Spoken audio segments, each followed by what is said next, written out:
मंत्री प्रताप सिंह खाचरियावास क्या कुछ कह रहे हैं, सुनिए सर। नहीं, मैं नहीं कह रहा, मैं तो सिर्फ एक जयपुर की बात कर रहा हूँ। जयपुर ही रहेगा, मैं ये आइडिया नहीं दे रहा कुछ भी। जो लोगों की भावना है, जो मेरी भावना है, हम जयपुर ही रखेंगे।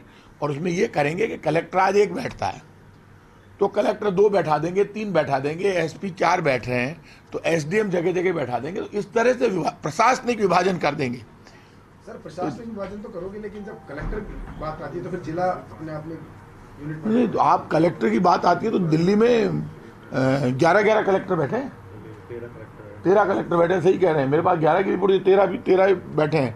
तो 13 कलेक्टर जब दिल्ली में बैठे हैं तो ये सब करना पड़ता है। जिला बना दिया ना कोटपुतली को, जिला बना दिया और दूतू को। तो ऐसे में यदि कहीं बात जयपुर की भावना की बात आती है तो जयपुर के जनप्रतिनिधि के नाते हमारी जिम्मेदारी है कि जयपुर जयपुर ही रहे।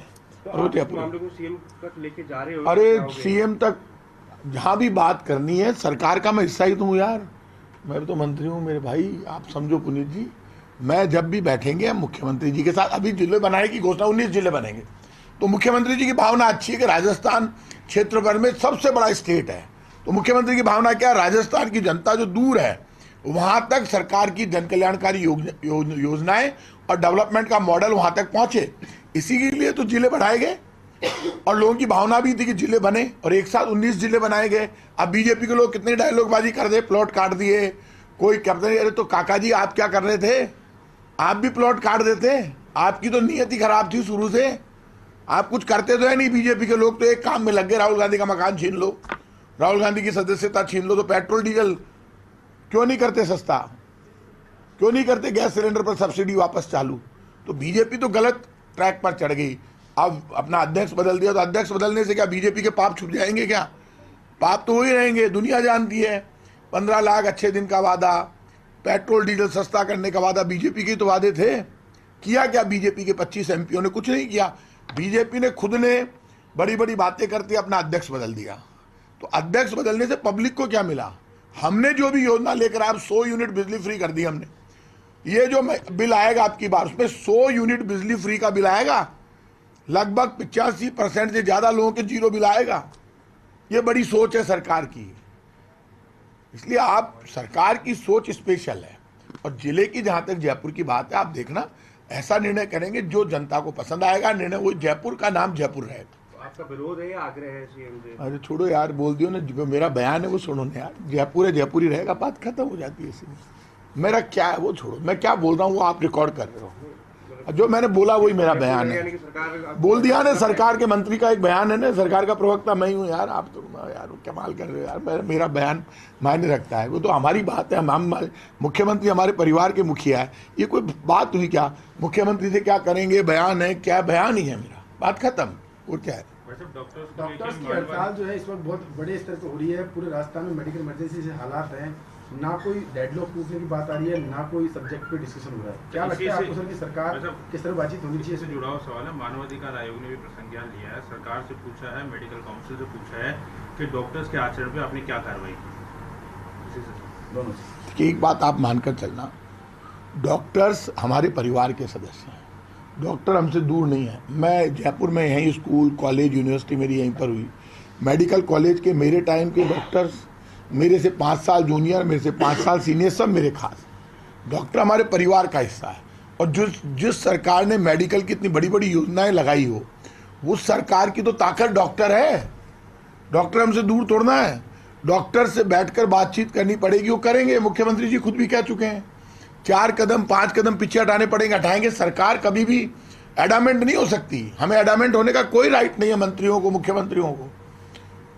आप ये मानकर चलिए, हम तो जनता के चुने हुए प्रतिनिधि हैं, जन सेवक हैं। हमारी जिम्मेदारी है, कहीं डेडलॉक है तो डेडलॉक को तोड़ेंगे, बातचीत करेंगे, समस्या का समाधान करेंगे और ऐसा रास्ता निकालेंगे जिसमें जनता को भी पूरा फायदा मिल जाए, डॉक्टर्स का भी नुकसान नहीं हो। ऐसा फायदा, ऐसा रास्ता हम निकाल लें। लेकिन डॉक्टर्स कह रहे हैं कि हम बातचीत का कोई रास्ता ही नहीं है, ओनली मात्र नो आरटीएच की बात करेंगे, सरकार को बिल वापस ले तभी जाके आगे बात होगी। देखिए, मैं तो टकराव की भाषा बोल नहीं सकता, आप ये मान के चलना मेरे नेचर में नहीं है। और डॉक्टर हमारे परिवार के लोग हैं। अब कहाँ डेडलॉक आया? मेरी मुख्यमंत्री जी से भी बात हुई थी, मैंने मुख्यमंत्री जी से भी रिक्वेस्ट की, मुख्यमंत्री जी भी तैयार है। मैंने उनसे कहा तो उन्होंने कहा आप भी बात करो। ऐसा थोड़ा ना कि मुख्यमंत्री नहीं कह रहे हैं, मुझे बात करनी होगी, मैं भी बात कर रहा हूँ और बात करूँगा, मैं कर भी रहा हूँ और करूँगा भी, आगे भी मेरी बात जारी रहेगी। मुख्यमंत्री जी ने खुद ने मेरे से बात हुई, वो तो खुद चिंता व्यक्त कर रहे थे, उनका खुद का फ़ोन आया क्योंकि मैंने बात की थी डॉक्टर्स की हड़ताल को लेकर, मैं जयपुर में बैठा हूँ, तो उन्होंने खुद ने कहा कि यार हमें इस डॉक्टर्स की हड़ताल को कैसे भी ख़त्म करना है, हम टकराव नहीं चाहते, जो मेरी बात हुई है फ़ोन पे, तो ऐसे में कोई कल ही बात हुई है, तो ऐसे में मैं आपको कह दूंगा मुख्यमंत्री चिंतित नहीं है या मंत्री चिंतित नहीं है, सब लोग चिंतित है, जल्दी डॉक्टर्स की हड़ताल का समाधान निकले ये हम चाहते हैं। एक मध्यम मार्ग का भी बड़ा इशू है, डॉक्टर्स जैसे मध्यम मार्ग होना चाहिए वैसे ही मानसरोवर में भी मध्यम मार्ग के व्यापारी कह रहे हैं कि नीचे दुकान ऊपर मकान की स्थिति को नोटिस दे रहे हैं। नो डाउट जयपुर में नीचे मकान ऊपर दुकान की परंपरा रही है, पूरा जयपुर नीचे दुकान ऊपर मकान से बना हुआ है। अब कोई कोर्ट का फैसला आया जो मैंने अखबारों में पढ़ा, मेरे से व्यापारी मिले नहीं, ना मुझे क्या पता है कि क्या फैसला आया, लेकिन मैं खुद ये मानता हूँ कि परंपरा यही है और मेरी खुद का एक सोच है, मैं हमेशा ये मानता हूँ कि जहाँ तोड़ फोड़ होती है वो राष्ट्र की संपत्ति का नुकसान है।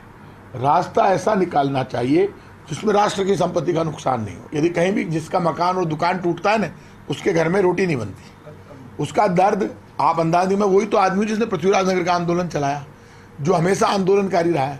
तो ऐसे में मैं इस बात के तो पक्ष में कभी रहा ही नहीं कि तोड़ फोड़ हो। मैं तो ये कहता हूँ रेगुलराइजेशन का रास्ता निकलना चाहिए। यदि कहीं 20 साल बाद ऐसा कोई फैसला आता है तो सरकार की नीति, मैं मंत्री, मैं यूडीएच मिनिस्टर नहीं हूँ, मेरे पास कोई आएगा तो मैं बात करूँगा। उसमें रास्ता ये होता है कि आप कोई रास्ता निकालो रेगुलराइजेशन का, जिसमें सरकार को अपना फाइन देकर और अपनी रेगुलराइज कराए और ये झगड़ा खत्म हो।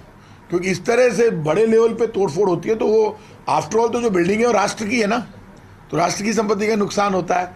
खंडर नहीं बनाए जा सकते शहर। ऐसे में सरकार को भी पैरवी करके मैं यूडीएच मिनिस्टर, यूडीएच के अधिकारियों से बात करूंगा।